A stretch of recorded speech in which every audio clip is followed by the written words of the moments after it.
May 14th.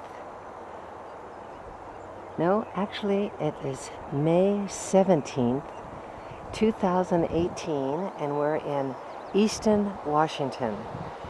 And we're by the railroad tracks. The old railroad comes rumbling through, and these are all the participants in what is called the John Wayne Pioneer Riding and Wagon Trail. And these are some of the horses. Now there's supposed to be 150 people participating in this event. And you can see everyone with their big rigs and their horses. Some are driving their horses and wagons. Some are riding like myself, as feeble as I am with my bad hip replacement. And this is my rig. And you can't help but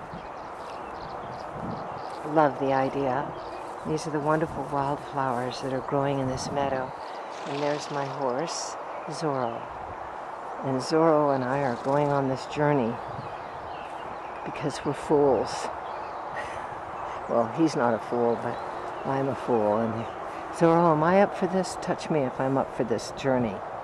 See how he doesn't touch me? He already knows. He knows.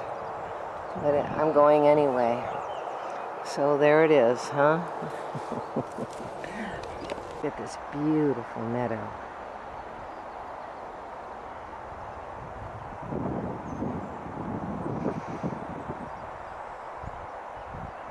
That's John Marshall, and he's the one he's responsible for me being here, because he just told me about this ride, and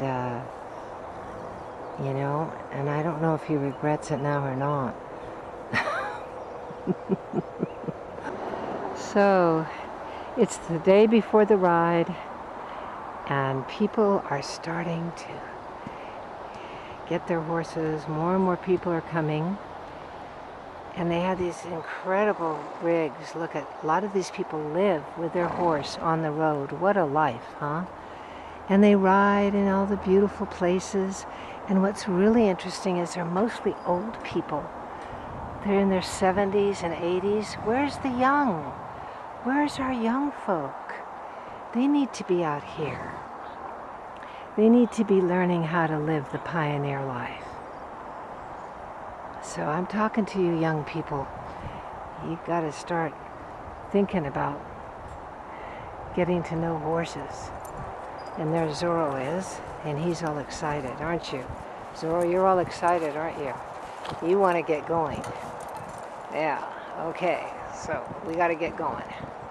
I am full of aches and pains. I don't know. I mean, I shouldn't be riding. I shouldn't even be alive the way I feel. But you see, that's the pioneer spirit. You go on and on until you can't anymore. And even then you go on until something really bad happens. Anyway, or you die happy in the saddle of a stroke, and you don't know what hit you. Okay, so this is the first day that we are out here at the John Wayne Pioneer Wagon and Riders event. And you can see behind there is all these, it must be 50 or 60 people with their horses and wagons and going back to the good life. So anyway, this is Judy and Bill, and why don't you tell how old you are and why you're doing this and how long you've been doing this? Well, we'll start with Judy. Well, my name is Judy Combs now, I'm glad to say. I'm 79 years old. It's had my 79th birthday. I'm beginning the best part of the rest of my life.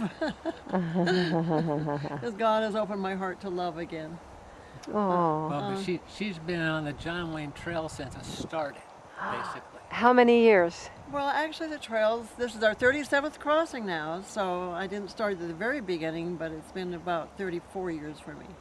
34 years We and crossed rivers with water up to the chest. We knocked on ranchers' doors. I pulled miles of wire out of the ground. we, we dragged refrigerators out of the way. We got permissions to cross and made friends with the trail all along the way. And this is the way that John Wayne has always been. We lift up friendships, and if they don't want us to go, we say, thank you very much. We'll skip around you and make friends with somebody else. And then the neighbors win them over. So this is our attitude, which we feel is somewhat of a godly way. After all, the founder of this trail, Chick Hollenbeck, was a God-centered cowboy, and he felt that it was in the Lord's interest to use him and Ken Wilcox to start this trail, keeping alive the pioneering spirit that made America great in the beginning, and the friendships that the horses helped to build. And this is the first trail of its kind. And how many trails has it spawned? Well, this is the first trail of its nature and now there are 9,600 other trails. wow.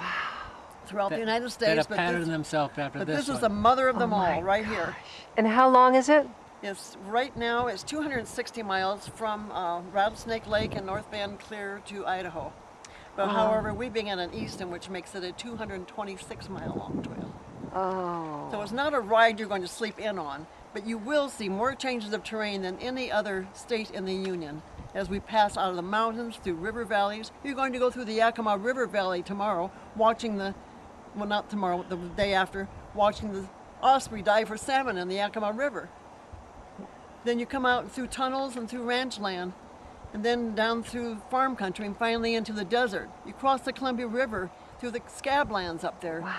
Then you get into ranch country. How do you know it's ranch country? That's where you can't turn a plow. Finally into the farming regions again, and then into the beautiful rolling green Palouse, and the pine trees come into view again. And when you get finished, you'll have the most beautifully conditioned horse you'll ever expect in your lifetime.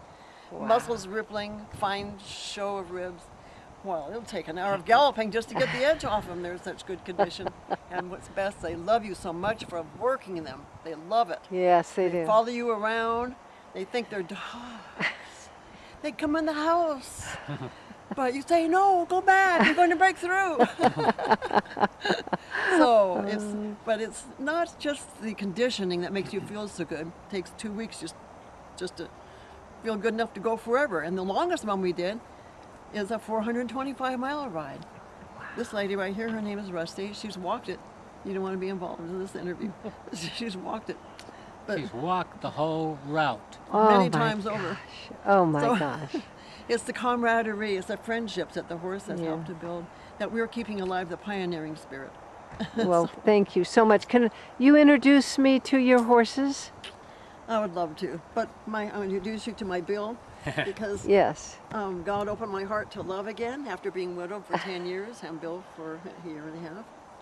And now Aw. we are ministering together through different countries, and we're going to several countries this year.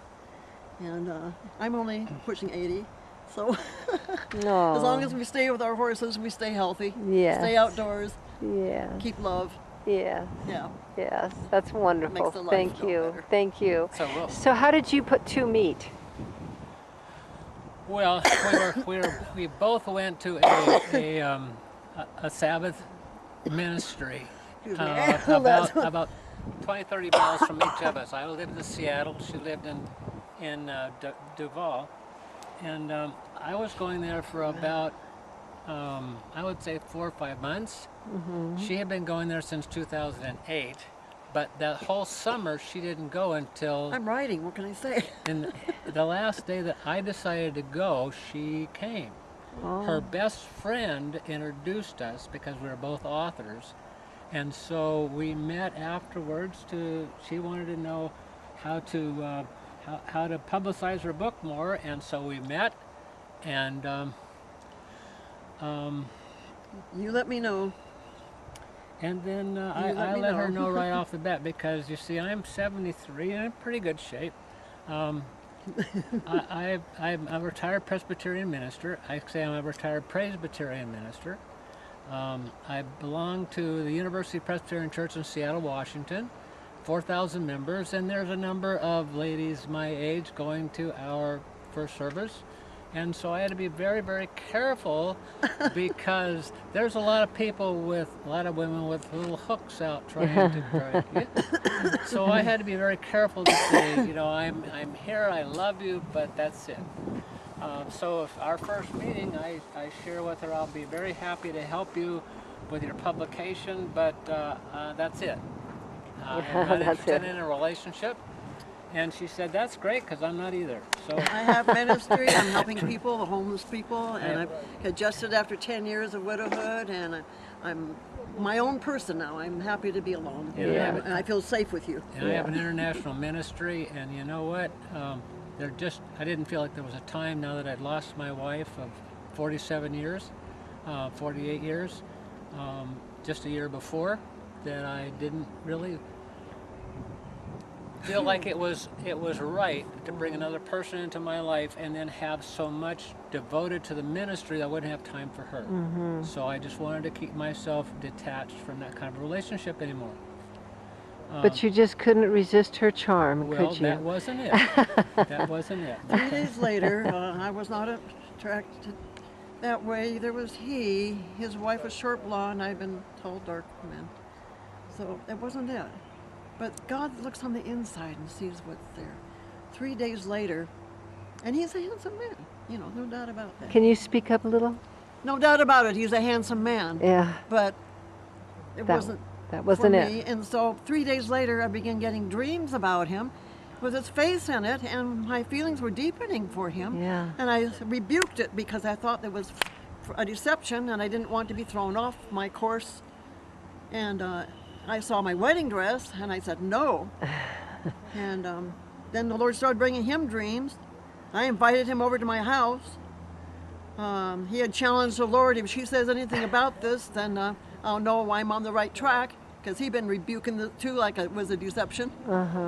And so next thing I know is that she needed to go to Eastern Washington to help do something with the trail. I said, okay, when you we're come doing back, maintenance out here. when you come back, I want you to come to my house in northern Seattle, and we'll talk some more. Now this is the third time I would meet her. Okay, just 3 times. One was at the church. Okay, one was at her house, and now at my house. Yeah. By the time she got there, I was so crazy nuts about her. I sat her down and said, I'm going to ask you 2 questions. The first one is not a proposal. So I told her all about what was ahead of me, what the Lord was sharing with the ministry.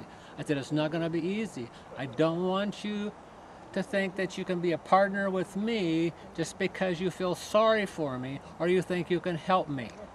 I want you only to say that you would be willing to have a relationship with me only if you feel the Lord's leading you. I said, it's very important for me. I love you so much, I'm willing for you to say, no, that's not what I want with my life. I'm out of here. Yeah. Well, God gave me a dream the night before being betrothed to you.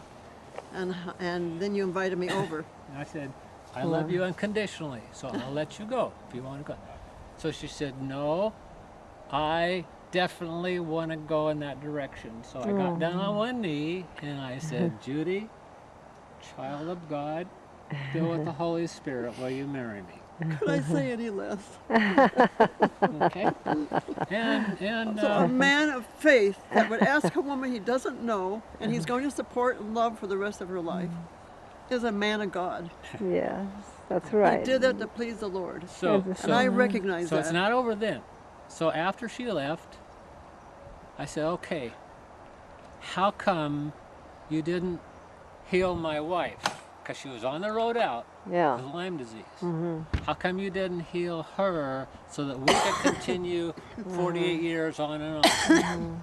He said, Bill, had I done that, what I have in front of you would have destroyed your wife. She would not have been able to handle it. Judy can. She's a warrior. Yeah. She's been through a lot. Yes. Okay? Yes. Your wife was from a middle-class family, and she was not used to that kind of depravity. She will be able to handle it. In fact, you need her to go forward. If you don't, have her with you, you will crash and burn, and I will have to shut down your ministries if you don't take her alongside of you. And he said, let me at it, let me at it. Wow. We can do this. So we went to see our my pastor. Yeah. I said, I said, George, will you marry us? Yeah. Okay. His eyes got all bright. This is before the first worship service on Sunday, and he says, I'll tell you what, let's have your wedding during a morning worship service.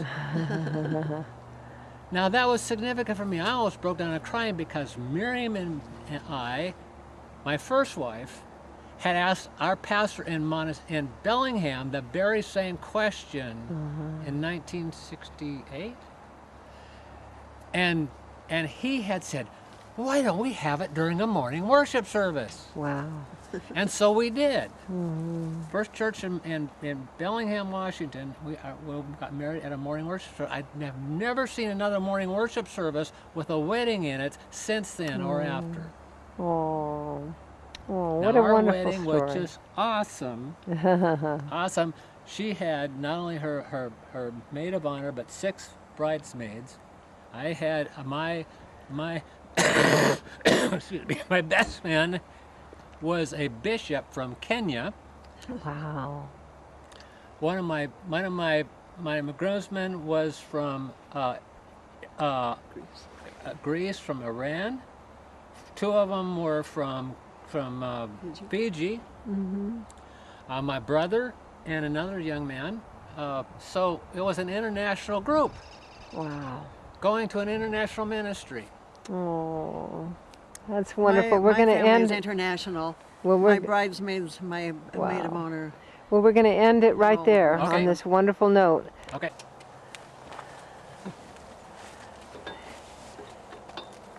Hello. This is Diamond Jim Brady. Diamond Jim Brady. I've had him almost 20 years. Oh, hi. Hello. I've got 15,000 mountain miles on this horse. Oh my. I trust him with my life. Wow. He's a 16-hand Missouri foxtrotter Oh, amazing. and an accomplished parade horse too. Oh my gosh, amazing. Beauty is as beauty does. So Oh, he's incredible. he What a. slides down banks, he crosses rivers, he scrambles up the other side. He's He definitely. does big logs, mud. Everything. Everything. Everything You for want to you. go eat some more, huh? huh, Guy? Look at Yeah. that. Look at that. Look at that marvelous eye. God dwells in the eye of a horse. He says, yeah. I have to tell the audience here my experience that I had with a horse, a friend of mine, Where you going? and we'll leave it but with that. It's such a. This is such an amazing horse, and he loves you, doesn't he? He just loves you. Oh. We're good friends, yes. Yes, that's so great. Oh, I'm so glad. Well, anyway, I'm going to tell you the story I had, everyone. And that is, I was looking into the eye of a horse, and I wasn't thinking much of anything, just, you know, how pretty the eye is. And all of a sudden, I saw a storm in the eye. And I said, oh, wow, there's like a storm happening in the eye. And all of a sudden, I saw God in this horse's eye. And God was raging. And God said, yes, I am.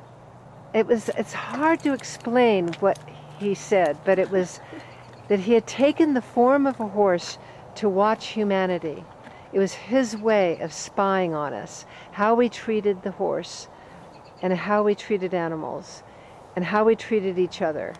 This was the way to watch, because we'd never suspect in a million years that it was through a horse. And I didn't really believe that this is what God was saying. And then God said, well, who do you think carried you through history? It was the horse. And I said, yeah, that's true, you know. He's looking at me now. And I said, that's so true, and fed us and plowed our fields. And that's why I think it's so important we save the horse. He's more interested in his feed than. All right, this is the first day of our ride. We're supposed to ride 11 miles, and it's raining. Some of these rides in the last 37 years have rained every single day, but doesn't stop these hardy people. You're looking at some of the most incredible horses. They have a real wonderful life.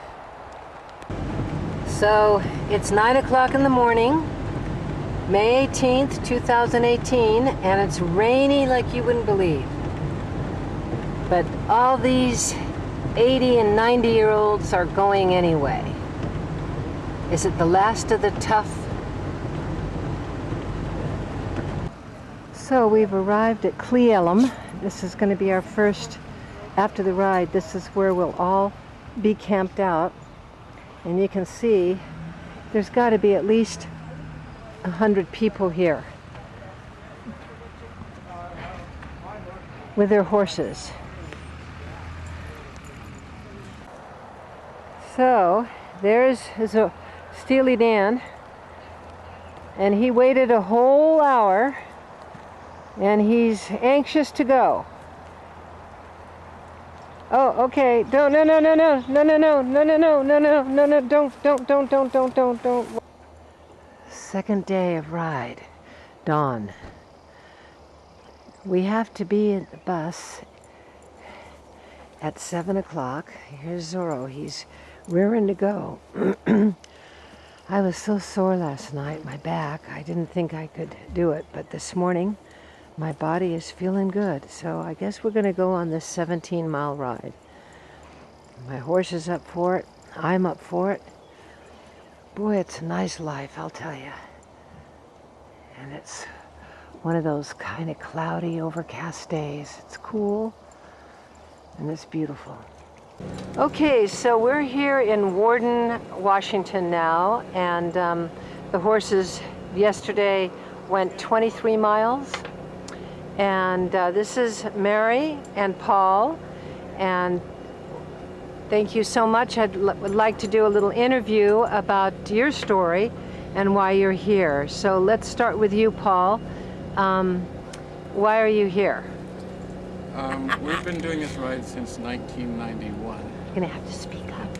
We've been doing this ride since 1991, and we actually went clear across the state from one end to the other about 4 times, up to 1999.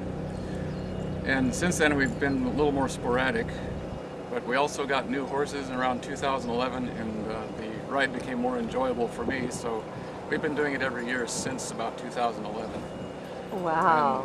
And basically we like riding our horses, getting together with the group here, meeting new people, just basically everything that involves a community. We're of course a small community here. Yeah. It's just a lot of fun and a lot of work too. Yes. But it's good exercise and a good time to get away from work. And you, Mary, tell us your story. Well, I am the disabled lady. I've got 6 major disabilities, one of which is I have essential scotoma in my right eye, so I'm blind in this eye, no depth perception, and the second major one is multiple sclerosis, and I'm drug-free on the MS, so, but I ride anyway in spite of what my doctor says, and I just kept changing neurologists until finally I got one that says if you want to ride, do it. And so I still am riding, and I'm depending on, I've got my horse, my main saddle horse trained extra 16 commands so he can carry a totally disabled rider and let me get on and off safely. That is his job and his responsibility, and he is he fills up the space for I have a service dog, and she's in the kennel at home right now, and so for what I've got my service dog trained to do for me, my horse does it when she's not around. But it's a lot of fun out here, and the best people are in this horse group. I belong to 9 horse clubs, and this is the only one of the 9 that has people this nice in it. Wow. And the other 9 are all intensely into show this and show that, and if you are not in the show this and show that scheme of things, you do not exist. And this place, compared to that, the John Wayne Pioneer Wagons and Riders are so generally laid back. Wow. Now, I met both of you on the trail. You were riding 17 miles that day in the heat. And you have also ridden 10 miles. I mean, you're just amazing. What an example. So tell me what the horse does for you, Mary. He can tell if I'm getting tired sitting one way or another. And so if people say, you're not sitting straight, I'm usually trying to adjust it so I can be more comfortable on my back. And also, it helps me on my back if I can like put my hand on the pommel of the saddle and just kind of crack my back a little bit. So I do a lot of shifting in order to keep my back comfortable and to keep my headaches under control. And what I talk to my horse with is the micro movements like you do in dressage, like Olympics dressage, with your weight. So it's kind of like with your balance and your weight. So I'm telling him, all the time, I'm going to make this move, I'm going to make whatever move, and so I tell him just a split second in advance, and so he knows, but he knows that once I'm up there, I move around and I tell him what I'm doing. And so he makes adjustments with what he's doing, particularly with his gait, how fast he's going, and how he is standing, if he's standing still. And so he is really a partner to an extreme degree that most people don't have with a horse. Well, thank you so much. How long have you both been married? Since '84. How many years is That's that? about, let me do my math here, 16 plus 17, about 33 years. 34 years. Oh, that's amazing. Well, congratulations, and you're just an amazing couple and an example to us all of people who stick together and love each other and help each other. Thank you. Thank you for being who you are. We got you on our guns side here. You're almost at the top. You're almost at the top. So how's the trail? Good. Great. Beautiful scenery. Good. Oh, yeah, horse scenery. Good place to have lunch over here if you haven't eaten yet. You can tie up here and watch them come in. Oh, yeah. There were cows earlier. That was fun.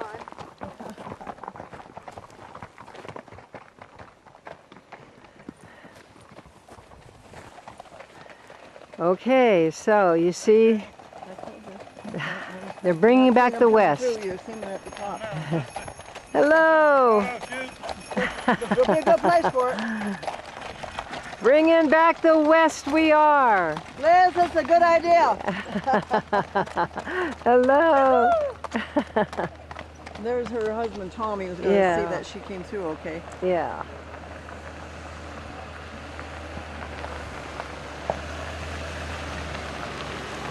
So this is the John Wayne Pioneer Riders and wagons, and their concept is to open up trails across America and bring back the Old West.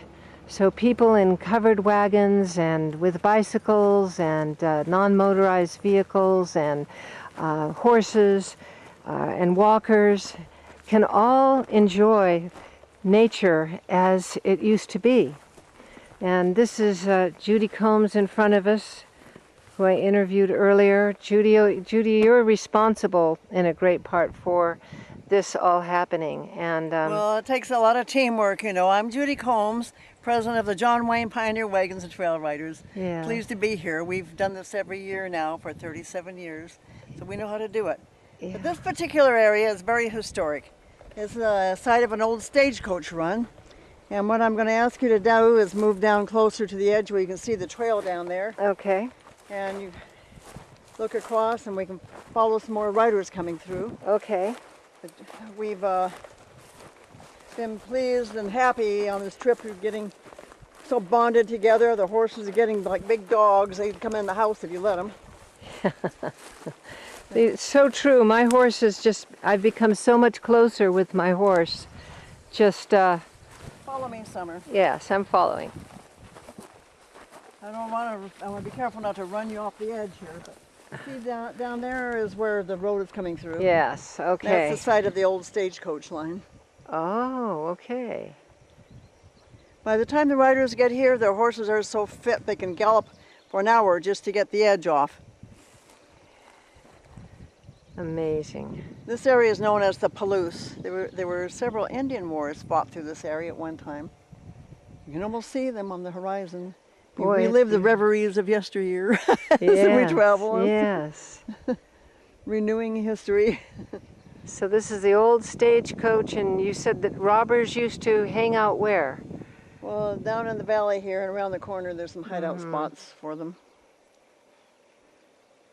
Wow. One year we came through here, we rode through a herd of buffalo to Wow. make the reality, the It'd- fantasy of reality. Yes, it'd be nice to bring back the buffalo and let them roam and do their ecological work, along with the wild horses and all the other wild animals that were here before man started managing them.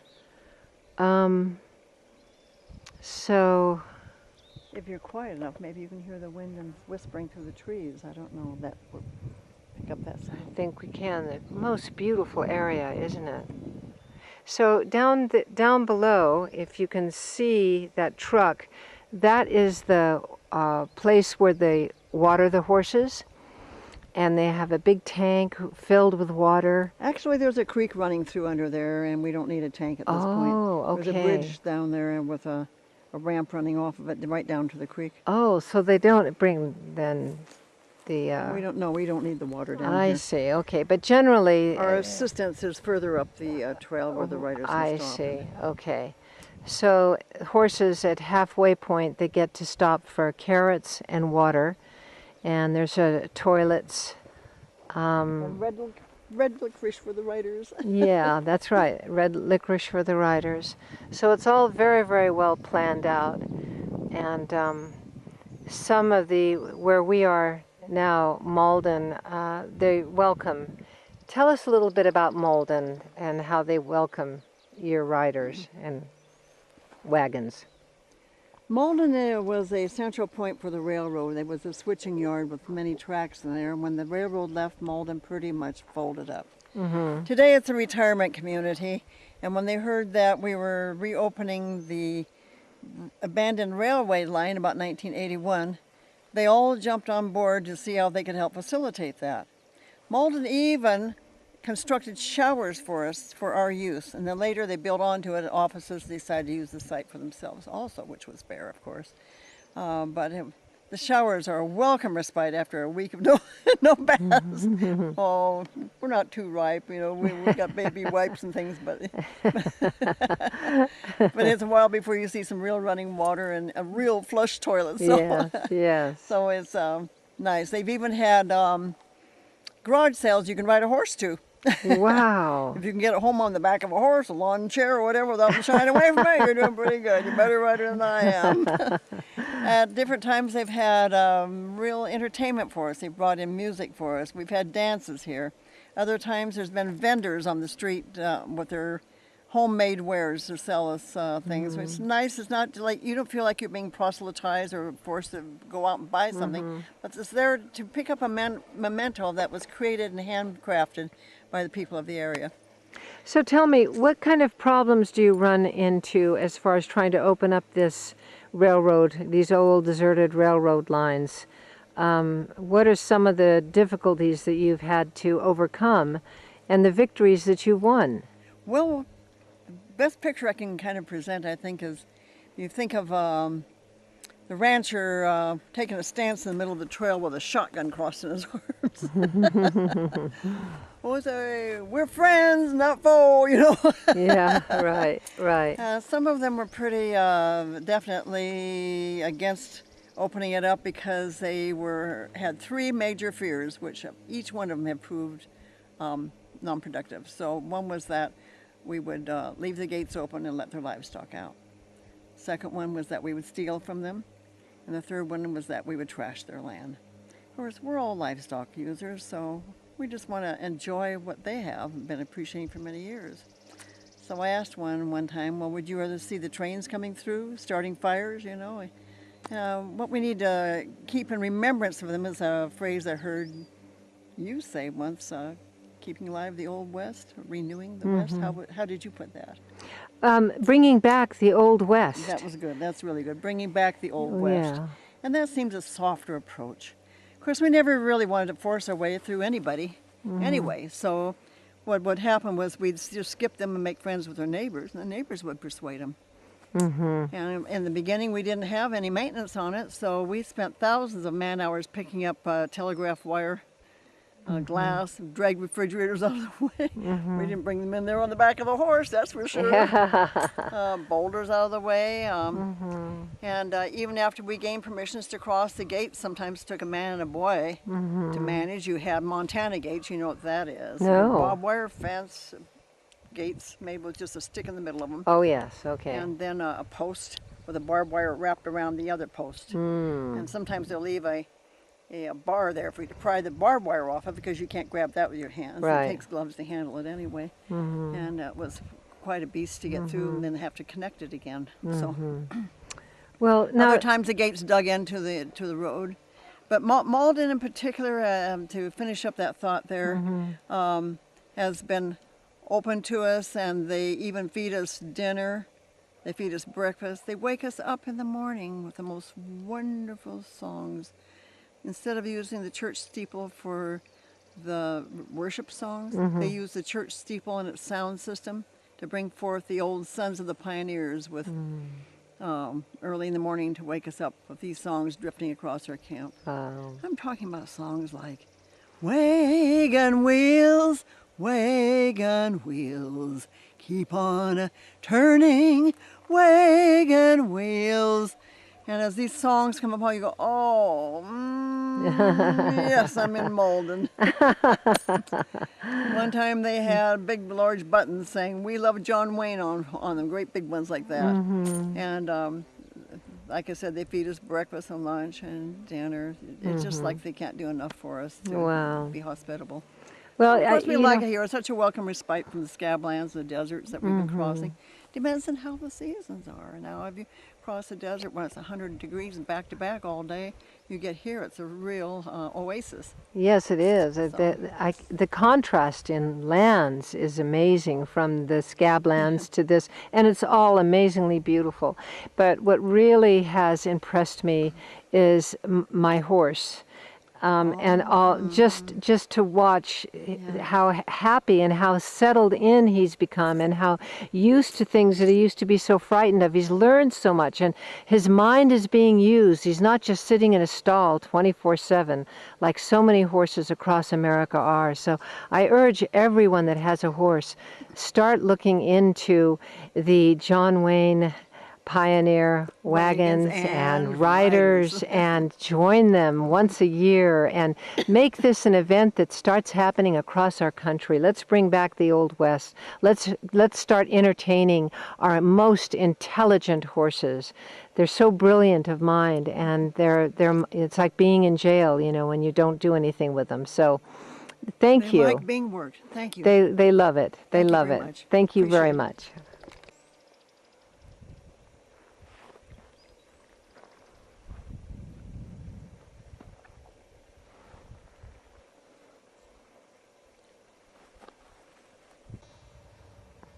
So there comes one, and there comes another.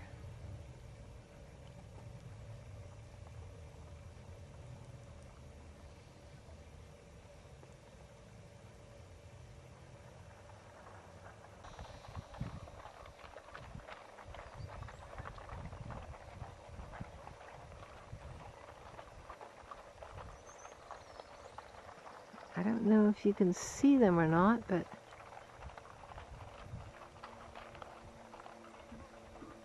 Can't see anything now. Here's another one. Here's two more. there, I can now. There.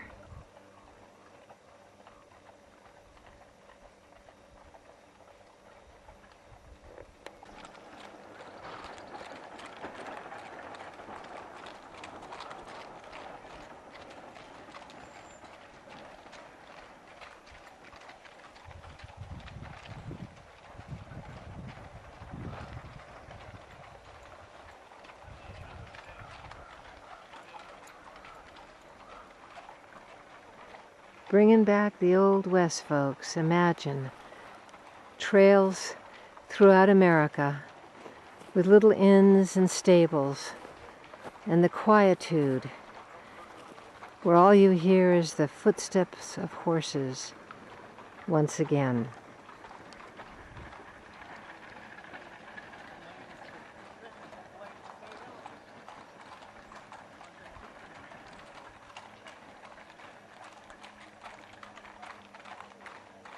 Look at those horses, how much energy they have.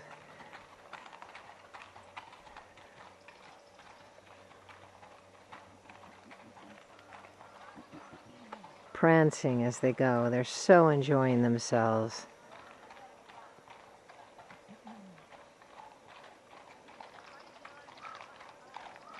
It's a wonderful sport, this. Wonderful concept. I hope you'll help keep it alive.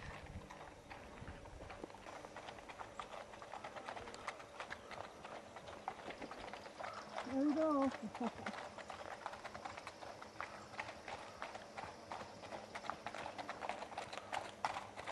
Moving right along. Yeah. Boy, they're in the rhythm.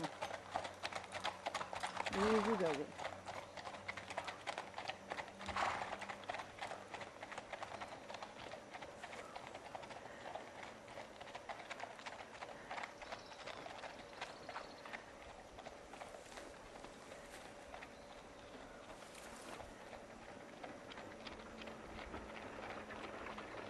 The wagon's in motion. It's being pulled by a team of 22-year-old horses. Wow. Push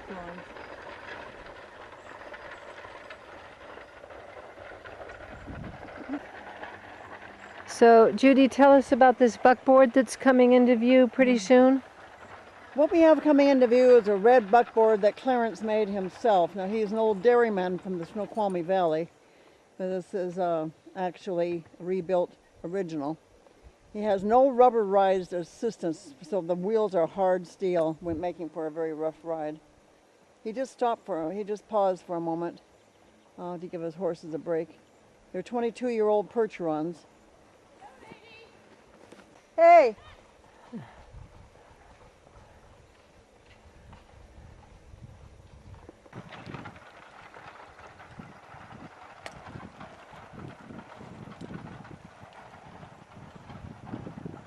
One thing that really aggravates me about PETA is that, you know, they pick on the carriage horses in New York, which are really very well taken care of, but they're not addressing the many millions of horses across America that are in tiny little stalls day after day and never get any exercise. I think that's what's these, you know, carriage horses and horses getting exercise and using their brains and their minds. That's what needs to happen.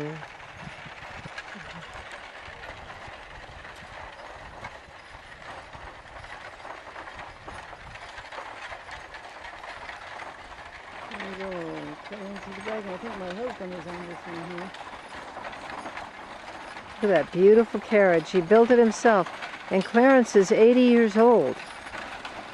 So folks, there's no excuse. Yippee-ki-yo! Yoo-hoo!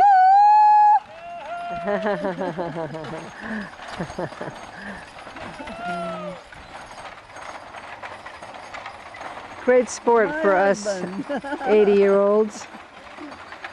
This is what we should be doing. That was a fun little trip. I had a video clip I got myself there. Let's Yeah. go over here and view them coming up the road. Yes. Get in the middle of the road and get straight on at them. That's what I'm going to do. All right. Beautiful little flowers here. Spring flowers.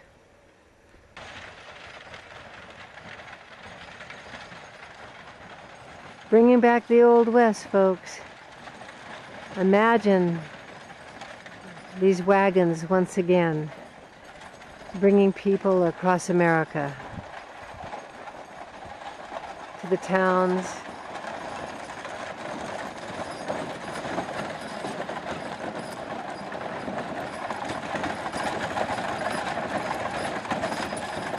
Those are 22-year-old horses, and they're in great shape because they're using them. And Clarence is 80 years old. Look at him. Look at that man up there. Doing it. Doing it. Building these incredible carriages at that age. You see, the horses keep us young, folks. The horses have gone through history. They've taken us through history on their backs. We owe them everything. So how is the ride?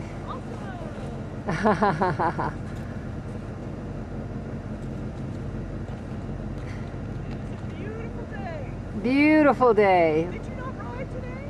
Tell them to walk on. Yeah, walk on. Keep walking.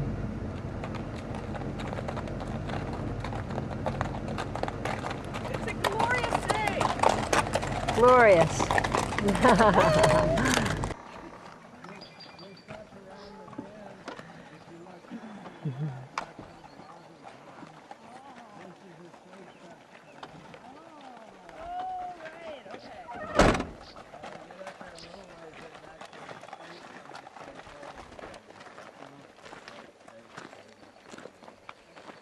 So how's the ride? Fantastic. Yeah. Probably the most beautiful part. Really? Oh, it was trees, it was rock Yeah. formations, Yeah. a lake. It was glorious. Fantastic, huh? Horse drag in. Rose parade to a whole other yeah. So this is the type of countryside that you get to see that you just can't see in a car, you know, and it's just the formation of everything. The swallows in the rocks. And how's she been? And this would be just perfect for, imagine 100 wild horses and buffalo grazing here once again. One day that may happen. Maybe Americans will make it happen. How's your ride?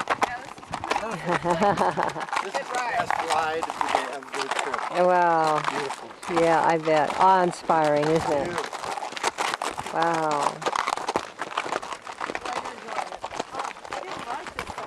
Well, these horses are just really in good shape. It's time to bring our horses back into these beautiful He just places. was here last night and early this morning, so I don't know. He's got to do some birding today before giving me a grade. So, tell me, you travel this way with your horse, and how do you like this? This is life at its finest. It's you can't beat staying on the trail, sleeping next to your horse, riding the trail for 5 or 6 or 7 or 8 hours, and going through country this beautiful and new country on a great horse.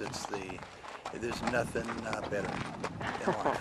And keeps you young, doesn't it? Keeps you young and in good health, and mostly keeps you a good attitude about being in great country with a new country with a great horse and great company, and Writing songs. and writing Writing songs on the songs. trail. Well, thank you. Yes. So, how are you liking this? Oh, I love this ride. This is my second year. The first year I only did the first half, and by far the second half is spectacular. Yeah. I would highly Wow. recommend it. Oh, how wonderful. Thanks. Okay. And your horse, how is This he? is Kid. Well, he has his moments. He's pretty excited when he goes out in the morning. There's a lot of energy. Yeah. But by the end of the day, he's chilled out. It's a great schooling tool and a great place to bring a horse that you want to work with, because you got 18 solid days Yeah. of time. Yeah. And you really start bonding, huh? Wow, that's great. Beautiful horse. Look at what a shot. What a shot. That's gorgeous. I see your horse is getting more and more fit by the day, huh? That's the hope. That's the goal. That's great. So she's making it great this whole trip, Yeah, huh? he's doing good. Well, he's had a couple extra days off because he's a bit older and he has a little bit of arthritis, but overall he's doing fantastic. So she's going 23 miles today, and so far she's holding up great. So far, so good. Wow. And Wonderful. it's a beautiful part of the trail today. It is, and gorgeous. spectacular. Yeah, I missed this part last year. I'm like, Yeah. it's yesterday and today are the 2 best days. Yeah. So far. Yeah. Yeah, there's signs.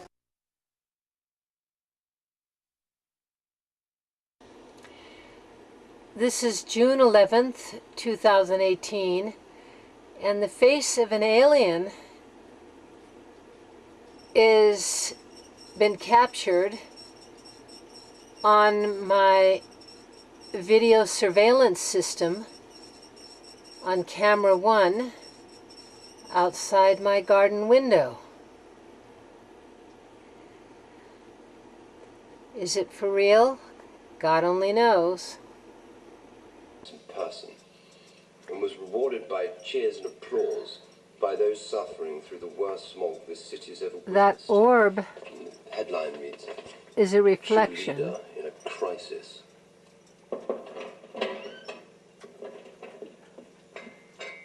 of a spider web with a dew on it.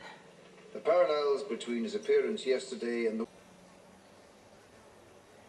This is Valentine, and Valentine is a little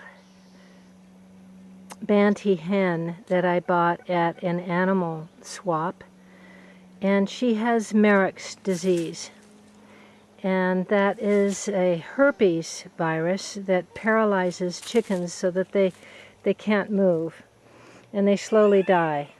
So I'm going to be putting her to sleep with nitrogen, and to prove the humane effects. If you take them to the vet, they inject them, or they give them a very noxious breathalyzer, which the SPCA has used in the past for birds. So we're going to do the nitrogen because nitrogen is very humane, both for all mammals. It replaces the oxygen in the blood, so you don't know you're suffocating, and you just go to sleep. So we're going to see. Of course, once she reaches unconsciousness, there is a flapping of the wings. And this is a curious behavior of all living beings. Once they become unconscious, they have tremors. And that happens in seemingly most animals. And some believe that it is the spirit's way of trying to leave the body. But we don't want her to suffer anymore. And I believe this is a way. As you can see, she can't get up, and she is just getting more and more unstable. So there she is, trying to enjoy her last time, but I have other hens and chickens here, and she's highly contagious as well.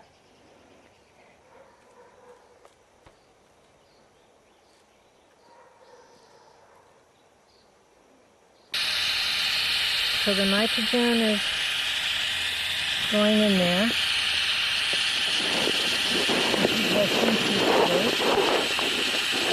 No sign of discomfort.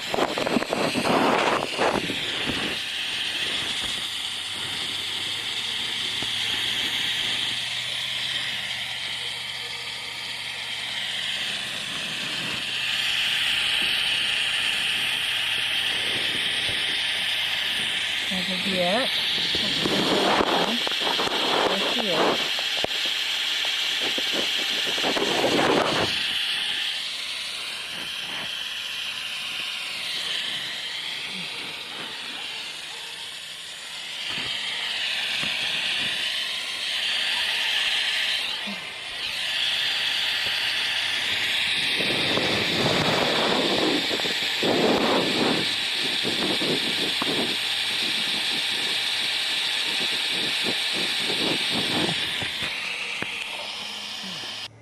Well, I tried the nitrogen, but she started to struggle while she was conscious, like she was not able to get breathing. So that to me indicates that nitrogen makes you suffocate, just like CO2.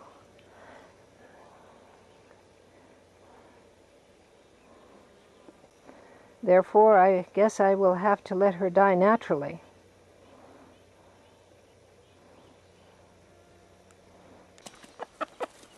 So there's that little cockerel. See, there he is, little banties. They're just, he's got these hens going. He's jumping on their backs. Banty, what are you doing? They're too big for you. Paisano, they're too big for you. You got to leave your hens alone. Yeah. They're very feisty, these little banties. They're like little dogs. And they just have the most marvelous personalities. So I got this little banty at an animal swap in Washington. And he is a little prize, as you can see. That frock of white feather, you know, the cocky tail, you know, and he just thinks the world of himself. And these are his hens that he bosses around all day and defends against horse, man, and intruder.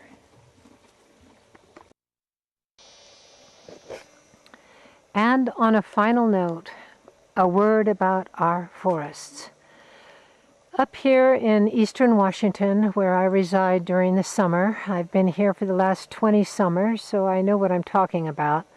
The last 3 years, we have had smoke like this for weeks, but never as long as this summer. Folks, our planet is burning up, and under Trump, who says, if only we could clear cut, we could stop these forest fires. This ignorant man, leader of our country, has absolutely no idea what he's talking about. So I'd like to inform those of you who do not know, and I did not know this myself until I looked it up just this morning. One large redwood tree transpirates, that means sweats, through its leaves per day 500 gallons of water. And what that does is it moisturizes the surrounding air and forest and keeps trees and the plants therein moist and safe from drying out and causing forest fires. So when you clear cut, imagine in an acre there's 100 large Douglas firs or coniferous pines, and each one of them is respirating about 250 gallons of water a day, and that's all been cut down, and now all you have is dry, bare earth. It's not producing moisture anymore. And when the rains come for the first year, the farmers, they say, oh, well, that rain goes down into the streams. But what happens in the second and third year when the runoff, when the rains don't even happen? Because forests create rain. That's what they do. So no wonder we're burning up as a planet as we cut down our forest. How coincidental. And one medium-sized tree creates 260 pounds of oxygen a year. So imagine as they cut down all these forests, our oxygen is being cut down. Take a look, folk. I've never seen it like this here in eastern Washington where we have last remaining forests. It's all burning up.